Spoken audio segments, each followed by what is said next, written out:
Assalamualaikum warahmatullahi wabarakatuh. Marilah kita awali bersama dengan bacaan basmalah. Bismillahirrahmanirrahim. Baik, kita lanjutkan pembahasan kita tentang ikatan kimia. Kali ini saya akan menyampaikan terkait dengan ikatan ion. Yang akan saya bahas yang mana? Jadi ikatan ion. Jadi kalau pengertiannya kemarin sudah saya sampaikan, ikatan yang terjadi antara kation dan anion, ion positif dengan ion negatif. Meskipun dalam beberapa penjelasan, karena memang pada umumnya yang membentuk ion positif itu adalah logam, maka disebutkan juga, sedangkan yang negatif itu non-logam, maka sering juga didefinisikan ikatan antara logam dan non-logam. Kalau kita tinjau berdasarkan letak unsur di dalam tabel periodik unsur, sering juga disebutkan yaitu unsur-unsur yang ada di bagian kiri dalam tabel periodik dengan unsur-unsur yang ada di bagian kanan. Tetapi secara prinsip sebetulnya ikatan ion adalah ikatan yang terjadi antara kation dan anion, di mana di sini terjadi serah terima elektron. Kemarin sebenarnya juga sudah saya berikan beberapa contoh, sekarang langsung aja saya memberikan beberapa contoh proses terbentuknya ya.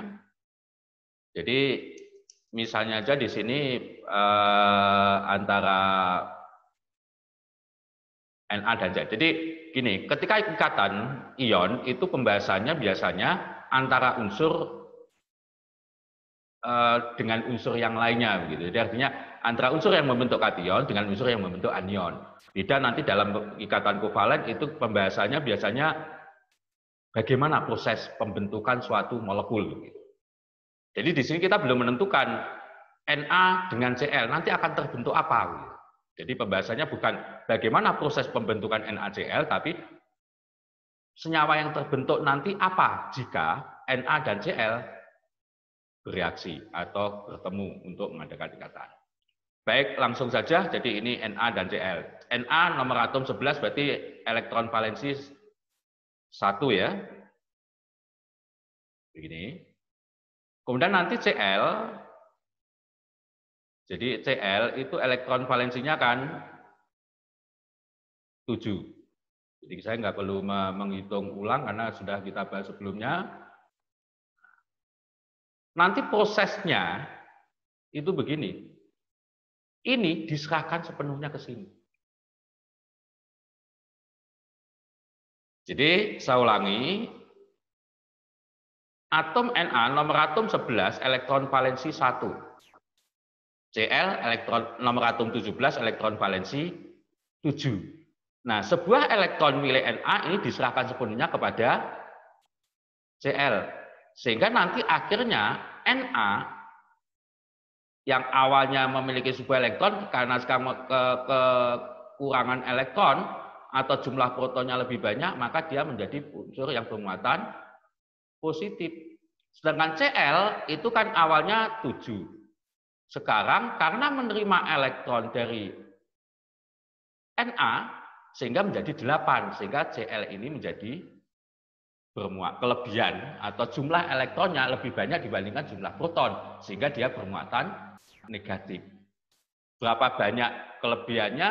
Ya tentu berapa banyak, kalau Na tadi nomor atomnya 17 berarti jumlah protonnya 17, sekarang menerima sebuah elektron sehingga jumlah elektronnya menjadi 18, sehingga akhirnya Cl ini kelebihan elektron atau lebih banyak elektronnya sehingga bermuatan negatif. Berapa negatifnya? Negatif 1 karena kelebihannya 1. Nah, dalam penulisan reaksi nanti begini. Nah, saya belum terbiasa menggunakan pen tab ya, jadi masih cari-cari gitu di mana letaknya. Jadi Na itu tadi nomor atomnya kan 11, konfigurasi 281. Karena elektron valensinya itu 1, maka dia cenderung nanti melepas elektron, dilambangkan elektron begini. Berapa elektron yang dilepas? 1. Sehingga jumlah elektronnya sekarang tinggal 10, konfigurasinya 2 8. Na ini bermuatan positif. Itu cara menulisnya. Ini yang kiri tulisannya kok nggak bagus, saya hapus saja, saya ganti ya. Saya tulis ulang. Yang nah,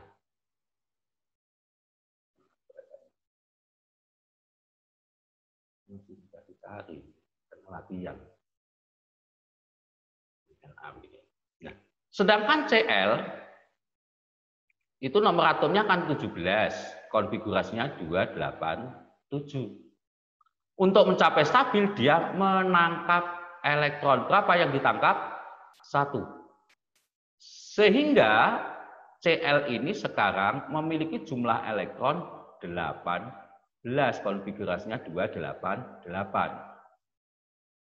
Karena jumlah elektronnya 18, sedangkan jumlah protonnya 17, dia akhirnya kelebihan elektron bermuatan main. Ini proses pembentukannya atau reaksi antara kation dan anion. Nah, di sini saya pindah dulu supaya ada tempatnya ya.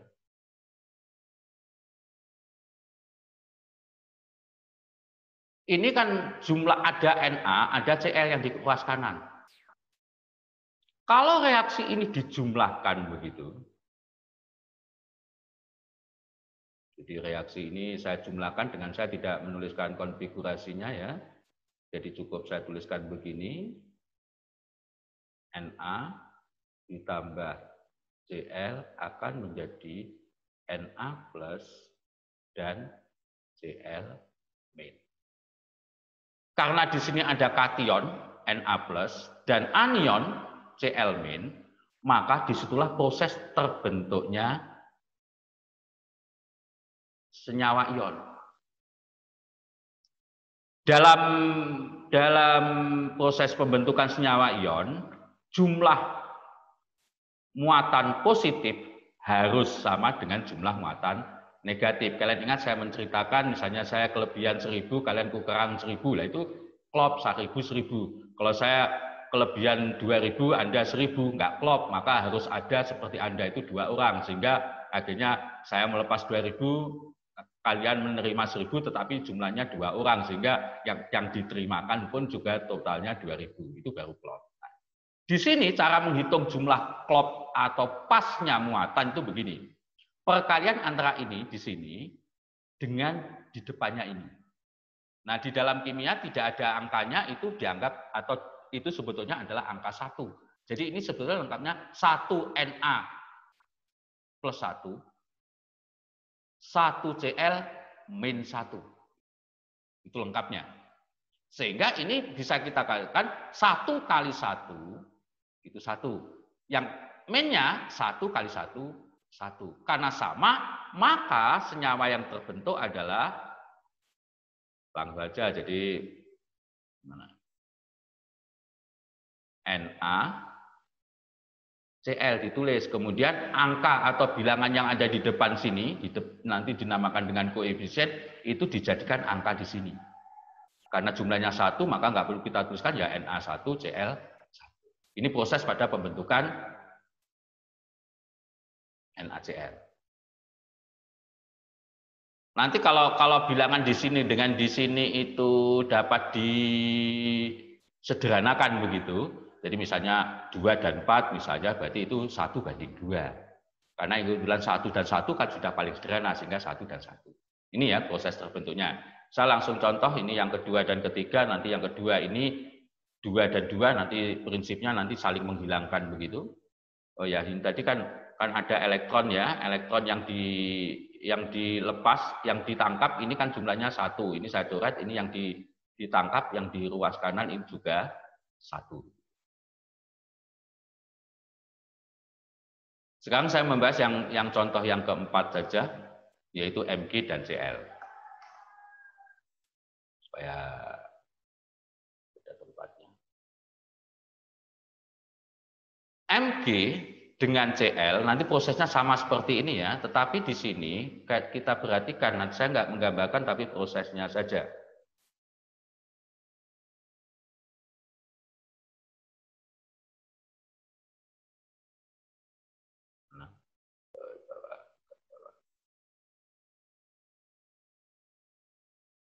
Ya, ini Mg dan Cl. Mg nomor atomnya kan 12, sehingga konfigurasinya 282. Karena memiliki elektron valensi 2, maka dia nanti cenderung melepaskan 2 elektron. Sehingga sekarang Mg itu konfigurasinya 28. Kalau kita bandingkan dengan yang kiri, maka dia kekurangan elektron. Karena kekurangan elektron, dia bermuatan positif. Berapa positif? Karena yang dilepaskan tadi 2, maka dia 2 positif. Sedangkan Cl sama dengan tadi. Cl nomor atom 17, berarti 287. Untuk mencapai stabil, dia nanti menangkap sebuah elektron. Maka akan terbentuklah unsur Cl yang memiliki konfigurasi 288, atau bisa kita katakan di sini adalah kelebihan elektron, maka ini bermuatan 1 negatif. Kalian perhatikan di sini bahwa jumlah elektron yang dilepas oleh Mg itu 2, sedangkan Cl itu hanya membutuhkan 1. Sehingga nggak mungkin ini langsung terjadi. Agar ini terjadi, maka antara kedua reaksi ini, jadi antara kedua reaksi ini, yang atas itu tetap, jadi cukup dikalikan 1, sedangkan yang bawah dikalikan 2. Sehingga reaksinya ini akan menjadi seperti ini, Mg, saya nggak menuliskan konfigurasinya ya, ini Mg 2 plus 2 elektron, sedangkan yang bawah itu adalah Cl, karena di 2 kalikan, yang di 2 kalikan yang ada di depannya 2 Cl plus 2 elektron menjadi 2 Cl main. Ini ada 2 elektron. Ini ada 2 elektron yang dilepas, ini tadi ada 2 elektron yang ditangkap, maka saling menghilangkan. Kalau kedua reaksi ini kita jumlahkan, akan menjadi Mg plus 2Cl menjadi Mg 2 plus 2Cl min. Kalau kita hitung ini 2 kali di sini 1. Berarti plusnya 2. Ini 1 kali 2. Berarti jumlahnya juga 2. Kalau sudah 2 sama begini, berarti sudah klop. Karena bilangannya ini dan ini sudah perbandingan sederhana, 1:2, maka langsung bisa kita tuliskan bahwa kedua senyawa ini akan membentuk suatu senyawa MgCl, di mana jumlah Mg-nya 1, sedangkan Cl-nya 2, maka kita tuliskan. Jadi antara Mg yang bernomor atom 12 dengan Cl yang bernomor atom 17 akan membentuk suatu senyawa MgCl2. Ini proses terbentuknya. Bahkan sebetulnya senyawa seperti Na dan Cl ini nggak ada ya. Yang ada itu senyawa Na dengan Cl itu di alam sebagai Cl2, begini. Sehingga nanti untuk kesetaraan, karena Cl1, maka nanti di sini ada 2, jadi di sini ada 2 NaCl. Nanti kalau ini pembahasan lebih lanjut bisa kita bahas. Jadi kalau ada hal yang perlu kalian tanyakan, nanti akan saya jelaskan. Mungkin di luar jam saya akan membuat tayangan seperti ini. Nanti bisa kalian. Jadi juga termasuk di sini, ini kan Mg plus 2Cl menjadi MgCl2 begitu ya. Ini sebetulnya reaksi yang benar adalah Mg plus Cl2 begitu menjadi MgCl2 begitu. Saya itu penjelasan saya terkait dengan proses pembentukan ikatan ion. Ada hal yang perlu kalian sampaikan, nanti silakan. Itu masih ada soalnya saya mau menyampaikan ada 5 contoh ya. Yang satunya Mg dengan O, kemudian Na dengan S, MgCl dan yang terakhir Mg dengan N. Nanti silakan kalian coba. Nah, ini saya tadi masih ada satu tayangan misalnya. Ini antara ini. Ini jadi kalian perhatikan nanti. Pembahasan ikatan ion ini sebetulnya kan antara kation dan anion. Yang bisa membentuk kation itu selain logam pada golongan utama, semua unsur transisi itu kan logam. Jadi sebetulnya prinsipnya bisa gitu. Hanya kita mempermudah saja pembahasannya, yaitu unsur-unsur dari golongan utama. Nah, nanti secara prinsip begini. Yang umumnya yang melepaskan elektron itu kan golongan 1A, 2A, 3A. Sedangkan yang cenderung menangkap atau menerima elektron itu golongan 7A, 6A, dan 5A. Sehingga nanti kesemuanya jadi gini.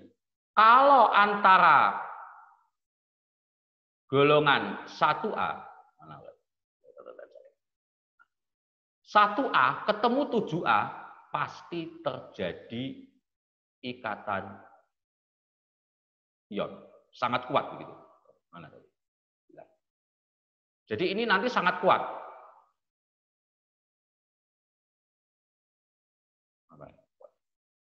Jadi saya ulangi, antara 1A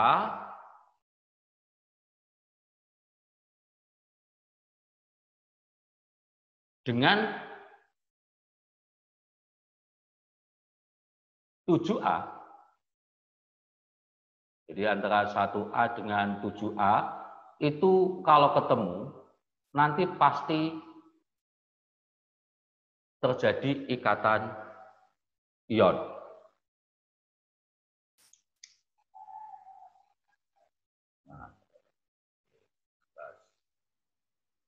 Jadi antara 1A dengan 7A pasti ketemu, kalau ketemu pasti keatikan. Demikian juga 1A jika ketemu dengan 6A. Sedangkan 2A apabila ketemu 7A juga akan terjadi ikatan ion. Begitu pula 2A dengan 6A. Tetapi kalau 1A dengan 5A, kecenderungannya membentuk ikatan ion, tetapi tidak selalu, artinya tidak sangat kuat. Begitu pula antara 7A dengan 3A. Apalagi antara 2A dengan 5A atau 6A dengan 3A. Itu memang dapat terbentuk, tetapi kecenderungannya tidak sangat tinggi. Yang jelas yang pasti kalau 1A dengan 7A, 5A, 6A maupun 5A itu akan terjadi ikatan ion. Demikian juga golongan 7A apabila ketemu 1A, 2A, 3A juga akan terjadi ikatan ion. Tetapi ingat ya, atom H kalau dalam tabel periodik kan digambarkan di golongan 1A, tapi sebetulnya dia bukan golongan 1A. Dia adalah golongan lebih cenderung ke 7A, meskipun dia tidak masuk kemana-mana. Kemudian pada golongan 2, atom Be itu tidak termasuk memiliki sifat yang mirip dengan golongan 2A. Demikian juga atom B, golongan 3A, itu tidak memiliki sifat mirip dengan golongan 3A. Jadi nanti antara atom Be dan atom B itu nanti justru dalam membentuk ikatan cenderung membentuk ikatan kovalen, bukan ikatan ion. Jadi nanti ada memang bukan pengecualian, tapi memang dia memiliki sifat yang berbeda dengan atom-atom yang lain begitu.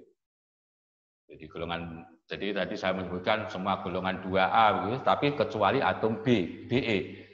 Semua golongan 3A kecuali atom B itu dalam membentuk ikatan ion.